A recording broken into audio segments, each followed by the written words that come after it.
इस देश का जो अमन और चैन है वो इस दलितों के पेशेंस पर टिका है। अगर दलितों ने इस देश की चौथाई आबादी ने अपना पेशेंस खो दिया और उन्होंने संविधान को मानना बंद कर दिया तो वो दिन दूर नहीं है, सरकारें आगे होंगी और दलित लट लेकर के पीछे पीछे होंगे, दौड़ा देंगे, चाहे वो कोई भी हो। फिर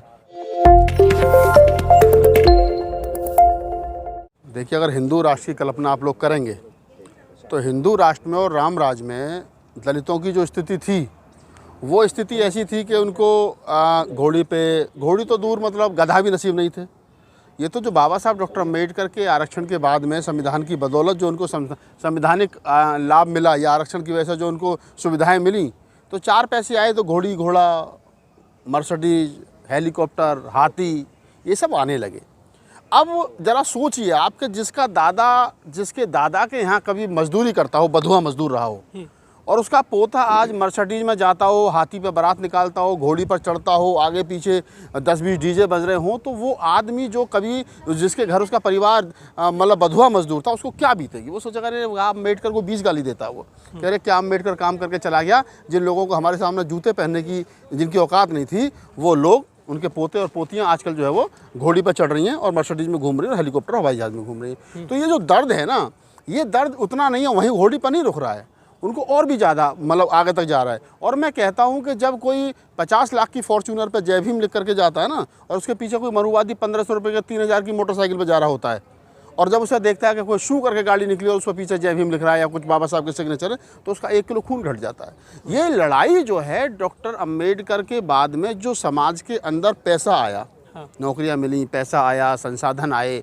और उससे फिर समाज में जो समाज बहुत ज़्यादा पिछड़ा हुआ था वो मूल धारा में जैसे शामिल हुआ, तो वो जो गरीब तबका था, जो शोषित था, पीड़ित था, दरिद्र था इनकी नज़र में, वो आज जब मतलब बढ़िया कपड़ों में घूम रहा तो उनको कहीं ना कहीं दर्द होता है, लगता है कि ये ऐसा क्यों, ये पहले जैसा क्यों नहीं है, ये पहले जैसा क्यों नहीं है। तो दिक्कत वो है। और जब वो टकराव की स्थिति बनती है तो फिर संविधान है, संविधान के अकॉर्डिंग फिर पुलिस लगाई जाती है। और जो आपने कहा कि बारातियों से ज़्यादा पुलिस जो है वो दिख रही है, तो मैं एक बात और कह रहा हूँ अपने लोगों से, अब ये घोड़ी पर चढ़ना बंद करो, थोड़े से पैसे और इकट्ठे करो, ठीक है, चाहे शादी 2 साल लेट करो, अब हेलीकॉप्टर बुक करो और बारात सीधी हेलीकॉप्टर से जाएगी और बारात सीधी हेलीकॉप्टर से आएगी, और पैसे थोड़े से इकट्ठे करो। और अगर नहीं, जो जिनके पास में उतना इंतजाम है, अगर आपको लगता है कि घोड़ी पर चढ़ने से दिक्कत जिन लोगों को है, तो फिर कम से कम एक राइफल का लाइसेंस भी कराओ, एक बंदूक का लाइसेंस कराओ। अगर जो आदमी आपको घोड़ी पर चढ़ने से आपके साथ बदतमीजी करता हो, बारात बाद में चली जाएगी, पहले उसको इंतजाम कर लो।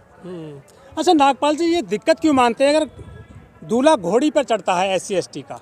क्या क्या नफरत है ऐसी जो शादियों से? मैंने बताया नहीं आपको, जो दलितों के पास में गाड़ी घोड़ा बंगला आ गया है, जो बढ़िया लगाव है क्या उन लोगों को? जो मैं बता रहा हूँ ना, वो उस पर अपना कब्जा चाहते हैं। उनको लगता नहीं घोड़ी पर चढ़ने का अधिकार उन्हीं को है क्या नहीं?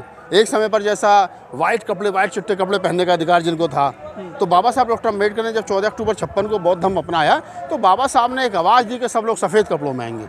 तो कहीं ना कहीं वो क्रांति के प्रति क्रांति थी। बाबा साहब ने कहा कि हमको, हमारे लोग कहते रहे क्या चमार जैसे कपड़े पहन रखे हैं, नीले पीले काले पीले, तो वो हमारी पहचान थी, नीले पीले काले पीले कपड़े पहनना, ठीक है, चटकीले कपड़े पहनना। ये बात अलग है कि आज की तारीख में जो महंगी मॉडल है वही कपड़े पहनती हैं हमारे वाले। तो बाबा साहब ने उस समय एक आवाज़ दी कि आपको सफ़ेद कपड़ों में आना है, तो सफ़ेद कपड़ों से एक पहचान बनी। आज जब सफ़ेद चिट्टे कपड़े पहन करके घोड़ी पर कोई जाता है, जैसे लाल पहले कहते हैं ना गाँव में कि लाल बहू को उनकी, तो दुल्हन का जोड़ा लाल ही होता था, तो हमने उसको भी सफ़ेद कर दिया। आज बड़े बड़े फिल्म स्टारों की शादियाँ सफ़ेद कपड़ों में हो रही हैं, दुल्हन को कहते हैं सफ़ेद मत पहना, आप सब हो जाए, अब हो रहा। तो ये क्रांति के प्रति क्रांति, संविधान है सर, कानून है, लोगों में डर नहीं है, उस किसी की शादी में विघ्न डालेंगे तो जेल जाना पड़ सकता है। अब डाल तो रहे हैं और जेल भी जा रहे हैं। और अभी तो घटना थी कि जब दलित दूल्हे को घोड़ी पर चढ़ने से रोका तो दोनों तरफ से फायरिंग हुई, और जो दलित दूल्हे को रोक रहे थे उसमें 2-3 लोग मारे गए। तो दलित समाज में भी खासतौर से जो अम्बेडकरवादी जाटव चमार महार दुसाध पासवान हैं, वो सहने की स्थिति में नहीं है। वो 50-75 साल में इतना तो संपन्न हो गया है कि अपने मान सम्मान के साथ समझौता नहीं करेगा। बाबा साहब डॉक्टर अम्बेडकर का जो कथन है कि 1 रोटी कम खा लेना लेकिन बच्चों को पढ़ाना, 1 रोटी कम खाना लेकिन मान सम्मान के साथ रहना, और ये लड़ाई जो है ये मान सम्मान की लड़ाई है। और मान सम्मान की लड़ाई के बीच में जो आएगा उसको आज नहीं तो कल हटा दिया जाएगा। लेकिन ये तो कहते हैं कि ये हिंदू राष्ट्र है, राम राज्य है, तो राम राज्य में क्या दलित घोड़े पर नहीं चढ़ सकता? भाई साहब, फिर मैं वहीं आ रहा हूँ। राम राज का मतलब ये है कि राम राज में सम्मुख ऋषि का कत्ल किया गया ना, उसका अंगूठा काट लिया, बाली को छुप के मारा था, ठीक है, बाली को छुप के मार दिया। तो होता क्या है कि राम राज में, राम राज की परिभाषा यही है कि आप दलित हो, आप अछूत हो, तो आपको अछूत बनकर ही रहना पड़ेगा। अगर इससे ऊपर उठने की कोशिश करोगे तो फिर उनको बर्दाश्त नहीं होती है कहीं ना कहीं। तो ये तो जो समाज में तो फिर उल्टी गंगा पहाड़ चढ़ने लगी है, तो इस तरह से तो जो शोषण घटनाएं होंगी रोजाना। नहीं, ऐसा नहीं है कि घटनाएं होंगी, 10-20 घटनाएं होंगी, अभी और होंगी, क्योंकि सरकार उनके अनुकूल है। जब ये सरकार बदलेंगी और जब सरकार अम्बेडकरवादियों के वजूद हिसाब से आएगी, संविधान के हिसाब से आएगी, तो उसके हिसाब से देखना फिर यही लोग जो आज बड़ा चढ़ने पर रोक रहे हैं ना, ये वो दिन भी दूर नहीं है कि जब ये घोड़ी के आगे आगे नाचेंगे। लेकिन वो लोग तो किसी आम आदमी की बात नहीं रोकते हैं, आईएएस की, पीसीएस की भी रोक सकते हैं। हाँ, तो मैं बता रहा हूँ ना, अभी जितने मामले पीछे हुए हैं, ज़्यादातर बुलंदशहर का मामला हो तो उसको खुद उस लड़के का बाप पीएससी में था, लड़का सीआरपीएफ में था, घर पे जमींदार था, 50-60 बीघा खेत, सोना में सूबेदार के बेटे की बारात रोक दी गई। बुलंदशहर में अभी एक सीआरपीएफ के जवान की बारात रोकी गई। तो ये घटनाएं हैं, और ये घटनाएं इसलिए आ रही है, पहले गाँव में बारात रोकी जाती है, ठीक है नंबरदार हम नहीं जा रहे घोड़ी पे, हो गया काम खत्म। लेकिन आज जब कोई रोकने की कोशिश करता है, तो उत्तर प्रदेश में तो कभी ऐसी कोई बात थी नहीं कि घोड़ी पर बारात होगी, ना संपन्न थे। लेकिन अब यहाँ भी वो राजस्थान वाला ये चलाना चाह रहे हैं, तो वो बर्दाश्त नहीं हो रहा है। तो यहाँ तो लठ निकाल के लाता है चमार, फिर कहता है कि बता कैसे रोकेगा घोड़ी पर बारात चढ़ना तो हमारी। तो अब ये समाज उतना कमज़ोर नहीं रह गया, इसको दबाया नहीं जा सकता। आने वाले समय पर, आज नहीं तो कल, ये समानता की लड़ाई जो थी ये लड़ी जाएगी, और लड़ी जाएगी तो फिर पूरी तरीके से जीती भी जाएगी। लेकिन योगी और मोदी कहते हैं कि सब बराबर है, कहीं जातिवाद नहीं है, उनकी सरकारें चल रही हैं देश में। उनकी नज़रों में बराबर है, संविधान में सब बराबर है।